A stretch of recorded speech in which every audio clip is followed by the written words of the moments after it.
Hey everybody, I'm Brittany Lewis, a breaking news reporter here at Forbes. Joining me now is Forbes contributor Bernadette Joy. Bernadette, I appreciate you coming in today. Thank you so much for having me. I'm so excited to talk to you about personal finance, finding financial freedom, everything in between.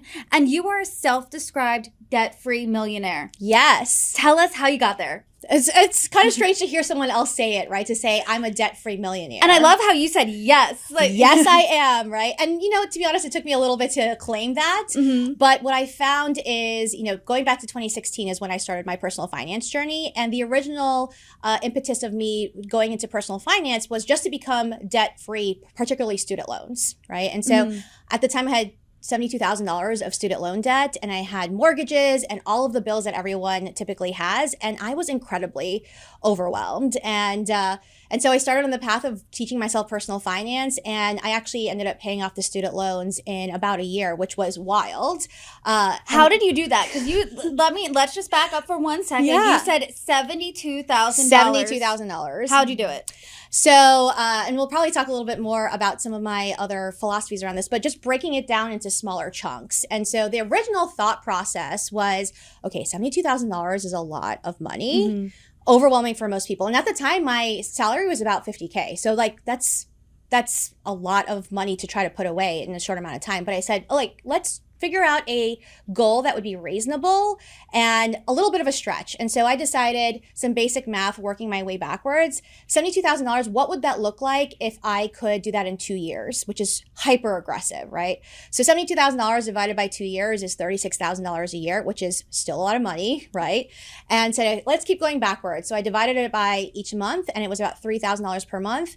And then I was like, okay, let's just keep going until I feel like there's a reasonable number. And so $3,000 divided by 4 weeks is about $750 a week. And then divided by 7 days was $100 a day. And I said, okay, Bernadette, am I smart enough to at least attempt, just attempt $100 per day? And it's not, I could do it every day, but like some days that might come easily and some days that might come really hard. And just working towards that started my journey on paying off the $72,000, and then combining that with all of the things that you hear in personal finance, like side hustles and, figuring out where to streamline your expenses, budgeting, all of those things came into play too. What I really like from that is the number 72,000. When you hear that, you must have been like, oh my goodness, this is impossible. How am I ever going to get this? But then when you divide it, peel the layers back, divide it, it sounds way more tangible. Way more tangible. And I think that brings us to why I really want to talk to you today, and that is your famous $1 rule that you swear by.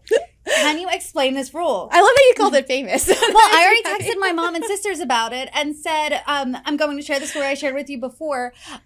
I'm moving it to a new apartment, and I texted my new roommates, my sisters, and I said, hey, listen, we need a new couch. We're doing the $1 rule because it sounds like a good investment. So tell us about it. Yes. So I did a twist on the classic cost per wear, which a lot of people know is basically, take an item, divide it by the number of times you think you're going to use it, and that's going to be the dollar amount. But I took that a step further to say, you know what? Let's make this really easy for anyone, even if you're not good at math, right? And say, okay, let's do $1 per use. If you find an item that you want to buy, regardless of how expensive it is, if you think you can reasonably use it to the point where it's $1 per use, don't feel guilty. Go and buy the thing. Don't overthink that, and use that energy instead to focus on kind of bigger ticket decision making, right? So in your perfect example, right, how much do you think couches, cost in the range that you're looking for? Probably between like $1,000 to $3,000, which sounds like a lot for a couch, but you're on it every day. Exactly. Multiple people every day. Exactly, right? So think about that. Let's just use the $1,000, which is kind of the target that I had when I bought my last couch too. Feeling like you're spending $1,000 on one thing, just the average person, especially right now with inflation and all the stuff that's going on in the economy, that feels like a lot of money to spend, and you can feel like maybe I shouldn't buy that. But if you say, all right, well, $1,000, there's 365 days in a year, right? Dollar per day, in 3 years, it's paid off. It's paid off. And is it worth it for me to have a nice couch that I can sit on, watch my shows every day, feel really comfortable? Is that worth $1 per day? If the answer is that sounds like a no-brainer, then go ahead and buy it. And if you have a few roommates, you could divide that up. So it could be 25 cents a day. Yes. So I love that because you're thinking, okay, now how do I expand this rule? But it's a great starting point. But also you could say, all right, maybe we up the budget a little bit. Maybe say, oh, let's go to $3,000 because between the three of us, it's $1 per day per person. So, and something that you said stuck out to me, and it's that people feel guilty about spending a lot of money on items dependent on if they matter. But you also said in your piece that women specifically feel guilty. Can you touch on this more? Yes. So I specifically tend to focus on financial independence for women. And I think you and I can agree, right? There's a lot of personal finance out there that is kind of rooted in patriarchal points of view. And one of the most common things that was really a struggle for me when I started learning personal finance, especially in the debt-free community, is like, don't spend money on your hair, don't spend money on shoes, don't spend money on clothes. Like, what are you doing, right? But we know as women, let's be honest, we are judged by how we look. We are judged by how we present differently from men. And so that advice to me didn't feel resonant for me. And then when I coached a lot of women, they felt like it wasn't resonant for them either, right? And so often when I find, even when women are making good money, we still feel guilty about spending on ourselves, right? And so the reason I specifically structured the dollar rule was for my clients and for people that I talk to who are saying, I work really hard, but I don't deserve to spend the money on things that I enjoy. And it's like, we don't have to live this way. There's a good balance between saving money and also spending on the things that you're actually going to get really good use out of. And how do you change that mindset? Because for me, I've been working, me and my older sister started a babysitting 2-for-1 business when we were 11 and 12. The original Babysitters Club? The original Babysitters Club. So I've been working for 2 decades now. So how do you change that mindset of, oh, I feel really guilty spending my money? Yes. So it sounds very cliche, but I highly recommend that everyone get on a budget, but not the budgeting that most people are used to, which is lay out all of the expenses that you're spending and then try to save as much as possible and then like slap yourself on the wrist if you do something bad. I actually teach a lot of folks, and I write about these in my Forbes articles, of structuring your budget where there is a balance between what you need and also what you want, and then also your future. So I look at budgeting. I started people off with 50, 25, 25, 50% spent on things that you absolutely need right now, like your rent and all those things. But a quarter of your budget, it's okay to spend it on the $1 rule, on things that you really enjoy, because I figured out if you try to just do all, just your survive categories, or just trying to save as much for the future, or just focus on paying down debt, chances are you're going to fall off of this. It's no fun, right?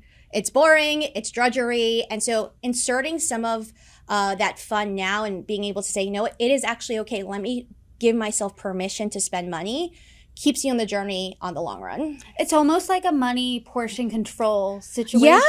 Yeah. But like every good rule, there are always exceptions. And you outline an exception to the $1 rule. Tell us about it. Well, one of my exceptions on this is around experiences, right? And so the dollar rule works really great for things like fast fashion and clothes. Technology is another great area. I used to feel guilty about spending a lot of money on a new phone or a new laptop, right? But how often are you on that phone? Exactly. Literally every day, right? And actually I had a student of mine remind me of my own rule one day when I was complaining about having to buy a new phone. And she was just like, doesn't it fit the dollar rule? And I was like, good. Like, you're taking my advice, yes. Right? But when it comes to experiences, that's not necessarily most experiences are not going to fit the dollar rule, because a lot of experiences are like a one-time event, right? So what I tell people in using the $1 rule is taking the money that you would have otherwise spent on that item and use that money to splurge on those experiences, because those are actually the things that we're going to end up remembering. And studies show that we actually get a lot more joy out of experiences versus like material items, right? So while the $1 rule is focused around, being very mindful of your material expenses, the point of it too is to free up more money to put towards the things that really matter. Absolutely. And when you started implementing the $1 rule into your life, how fast did you see the savings start piling up? Faster than I had actually expected. And I was wondering, why didn't I do this sooner? And I mentioned to you earlier, before I was in personal finance, I was actually in the fashion industry. And one of the things that I learned in fashion is fast fashion really is fast fashion, right? Some of these items that we buy for so cheap, right? We think, oh, well, we're saving money because it's only $10 on this shirt, but then it falls apart in the washing machine and you really only got to wear it twice. And so what I figured out is that in using the dollar rule, aside from the money that we're saving from it, I was also not spending as much time shopping, right? And so when I would go shop, I would find for those investment pieces, I would look for those investment pieces, and those would last a lot longer. And so I actually was shopping less, right? And so you know how a good sale will get me anytime. Every time, yeah. Every time, right? But I wasn't falling as quickly for those sales anymore because I was like, is this something that I'm really going to wear a couple of years from now? Or is this just something that's going to be a fad right now? And I found that when I started doing the dollar rule, I was seeing like hundreds of dollars starting to show up on a monthly basis. One, because I was a big shopper back then, but also because just the sheer amount of times that I was going shopping was just a lot less. This is something I definitely need to start implementing and will start implementing ASAP. But I want to take a step back. You said you were originally a stylist, so you were in fashion. What made you make that transition and help people gain this sense of financial freedom? Yeah. So it was interesting. I actually was in corporate for 10 years before that. And then I thought my dream job was to go into fashion. And so my job was to actually help women get dressed for these special events, like for weddings and galas. And you'd be surprised at how much you learn about women when they're taking their clothes off right in front of you, right? And we have really vulnerable conversations.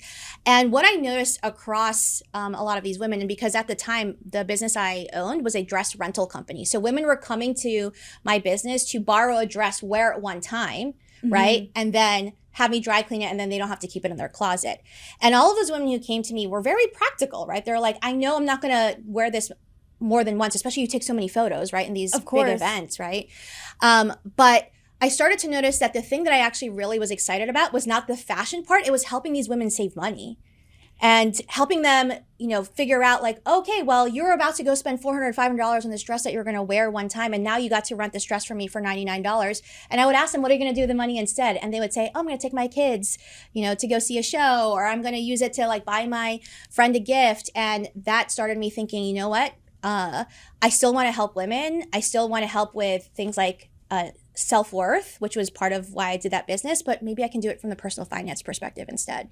And can you talk about the importance of financial freedom? Because I really don't think that can be overstated, especially when it comes to women. We talked about the guilt, but can you elaborate more on why it's so important for women especially to be financially free? Yes. So I feel very strongly about the words that we use, especially in personal finance. And so often we hear the term financial literacy, right? And a lot of what I've seen that's geared towards women is financial literacy. Let's just teach you some of the basic rules, like what is a credit score? Like what is interest? Like all of those basic things.